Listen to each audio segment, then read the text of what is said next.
In a big city in China, Sister Kelly and Molly Lin go through their everyday routine, unaware that their mother Mrs. Lin has hidden cameras in the house to keep an eye on them at all times. Mrs. Lin is a very strict woman, picking up after their daughter seconds after they finish eating even a snack, and pressuring them into doing well at school for the sake of the future. One evening, Molly is studying when the stress and the pressure finally become too much, so she moves to end things for herself while her sister is still in the room.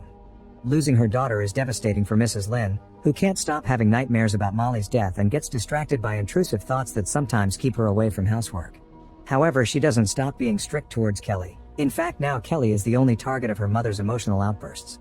When Kelly brings her report card and her mom learns she's failed 3 classes, Mrs. Lin scolds her as she wonders why she can't be more like Molly and makes her kneel on the floor until dinner is ready. Mr. Lin, who happens to be the dean at Kelly's school, is also starting to get tired of Mrs. Lin's mood. He's as supportive as he can, but Mrs. Lin won't talk about anything else except Molly and makes every meal miserable. Mrs. Lin feels guilty for not having seen the signs that made her daughter take such a decision, and Mr. Lin tries to remind her it's too late to play a guessing game now because Molly can't go back, but his words are ignored. Desperate for answers, Mrs. Lin starts searching her daughter's room and is shocked to find hidden papers that indicate Molly had been taking medicine for depression. Thinking back, she remembers Molly's last day, when she proudly told her she got the highest score in essay writing, but instead of congratulating her, Mrs. Lin scolded her.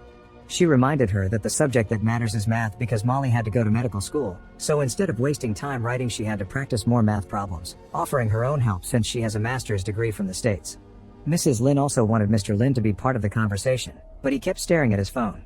Mr. Lin thought he deserved a break after being at work all day, but Mrs. Lin scolded him anyway, saying he only works 8 hours while a housewife works 24/7, yet she never asked for a break because she had to save face. Tired of her rants, Kelly and Mr. Lin left the table, prompting Mrs. Lin to comment she was the only one with self-awareness in the family. Back to the present, Kelly is taking extra classes with a tutor, who Mrs. Lin approaches at the end of the day to ask her to give Kelly what used to be Molly's slot too. The tutor is unsure about this because double the slots would be too much for Kelly, and when Mrs. Lin swears her daughter needs it, Kelly cries out she doesn't want to and runs to her room.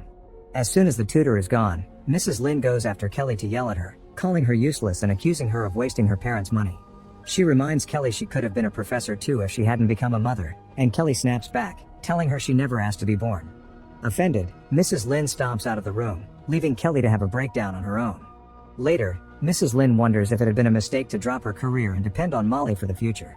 She also tells her husband she went to school to pick up Molly's things and found a bunch of novels plus some letters from a boy called Shengyao thanking him for his support.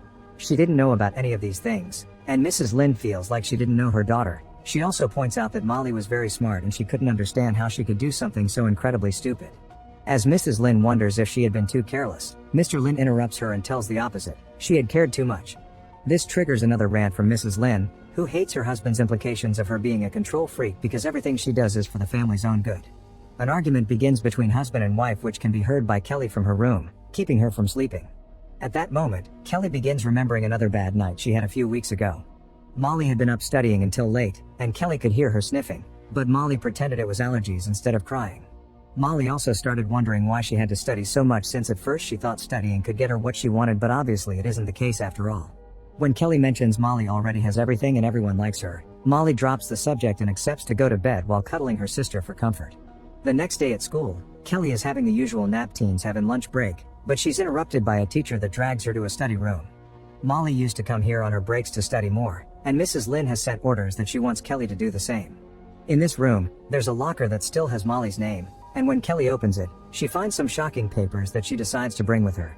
Meanwhile, Mrs. Lin has discovered that Molly was seeing a psychologist behind her back and goes to pay her a visit.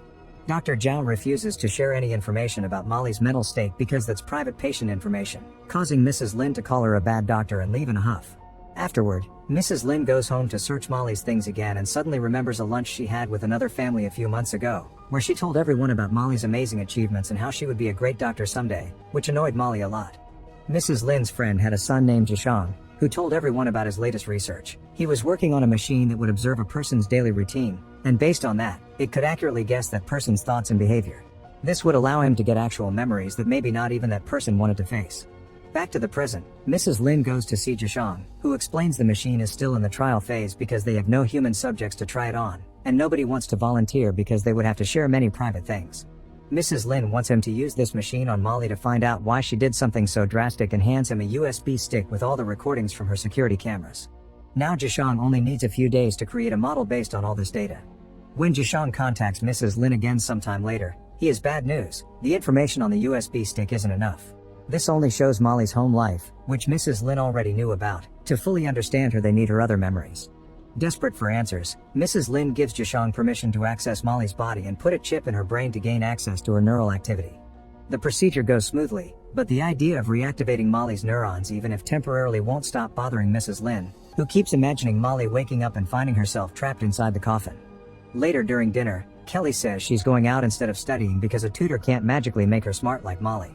Mr. Lin worries about her, but Mrs. Lin tells her she can do whatever she wants and leaves the table after announcing she's tired of dealing with her. The next day, a stranger leaves an envelope for Mrs. Lin containing a mysterious news clip.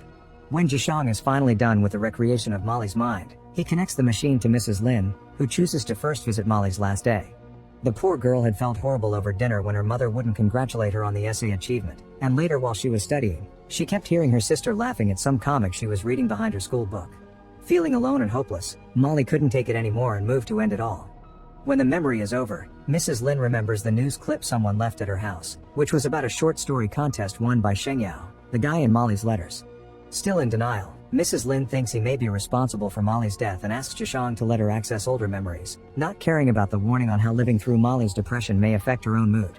The next memory she visits shows her the time Sheng Yao took Molly to a book signing event, where Molly got to meet her favorite author and share the facts she wrote as well. This author accepted to look at Molly's short story for the contest after the event was over, but in the middle of it, Molly got messages from Mrs. Lin demanding that she come home immediately. In the end, Molly never showed her story to the writer or sent it to the contest, and she left the event in tears. This incident makes Mrs. Lin more sure that Sheng Yao is to blame for Molly's deviance and decides to drop by the school to talk to him. Sheng Yao explains he likes boys and he was never in a relationship with Molly. He had just been a friend who wanted to support her dreams. He doesn't have her novel because Molly was very protective of her work, and this makes Mrs. Lin think she wrote something shameful. Such a statement finally makes Sheng Yao snap, and he tells Mrs. Lin that he felt pity for Molly because lots of people knew she had a beautiful talent that her mother wouldn't let her pursue.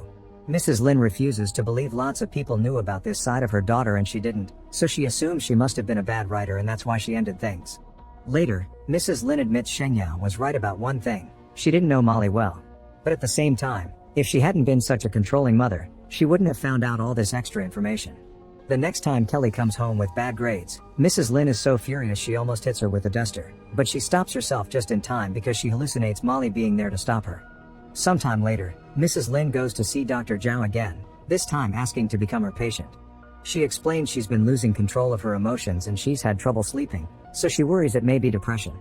Dr. Zhao thinks it's too soon to tell since it may also be the grief that isn't being dealt with, prompting Mrs. Lin to confess she's been watching Molly's memories. One of these memories had been of Molly stealing a hairpin and bringing it home as a gift to her mother, who had scolded her for wasting money.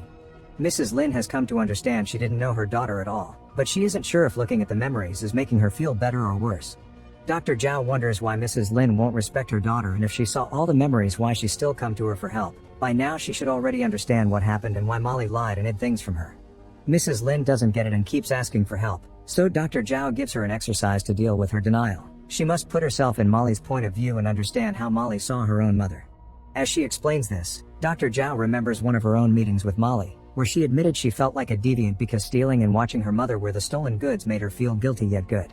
It started in 6th grade when she only took some money from Mrs. Lin and got hit for it, and since then stealing became very appealing to her. She didn't know if she wanted to look for pain or avoid pain, and every time she didn't do well on her exams, she added a mark. Dr. Zhao thinks Molly did that to take punishment, prompting Molly to confess she kept dreaming about Mrs. Lin finding the scars one day and apologizing for everything. Molly included all these things in her stories, which made her hurt more because she was exposing her emotional wounds. Dr. Zhao had told Molly to believe in her own talent and to share the novel with her family to see what happened, but Molly never dared. It's then revealed that the papers that Kelly found in the study room are Molly's story, which made her cry her heart out when she read it. Keeping Dr. Zhao's exercise in mind, Mrs. Lin goes to see Jishang again and asks to see herself from Molly's point of view. Finally, Mrs. Lin gets to experience what an authoritarian mother she had been. Even when Molly had been a small child and was saying silly things like wanting to be a cashier someday, Mrs. Lin would correct her to say accountant. Whenever she talked to her friends, Mrs. Lin would say having children was an investment. When Molly was in first grade learning the basics, she was already pushed into studying more. Mrs. Lin would act cold towards any gifts Molly made for her, and whenever Molly came home with good grades, instead of congratulating her, Mrs. Lin told her it was thanks to her mother keeping an eye on her studies and not to be too pleased with herself or she'd lose rank. Whenever Molly made a mistake, Mrs. Lin yelled at her. Whenever Molly asked for even a little cash, Mrs. Lin would scold her for wasting money and demand gratitude. All of Molly's memories of her mother were like that. Mrs. Lin yelling at her, pressuring her, deciding her future, calling her interests a waste of time, calling her an embarrassment, and threatening with hitting her if she didn't study. Overwhelmed by finally seeing the truth, Mrs. Lin removes the device from her head and finally admits it's her fault Molly is dead. She goes to see a cop and asks to be arrested, but this isn't something the police can cover, so they call Mr. Lin to ask him to pick up his wife. The next day, Kelly gives Molly's story to her mother, and Mrs. Lin gets to read the letter she wrote for the judges, saying her hard life didn't train her to write, yet it's also what inspired her to do so. Putting her painful memories on paper was Molly's hope to inspire and help others like her, but she also hoped her family didn't read this, especially her mom. This is why Sheng Yao entered her story in the contest under his name and won. After crying for many hours, Mrs. Lin sneaks into Zhishang's lab without his permission and turns on the machine to experience Molly's last day again. Her brain finally snaps under all the pressure of Molly's depression, making her remember Molly's birth at the same time she experiences Molly's last day under full pain. When Mrs. Lin opens her eyes again, she hallucinates Molly being there with her again, and she hugs the air as if that could truly comfort her. Make sure to subscribe and turn on notifications so you can watch more videos like this. Thanks for watching.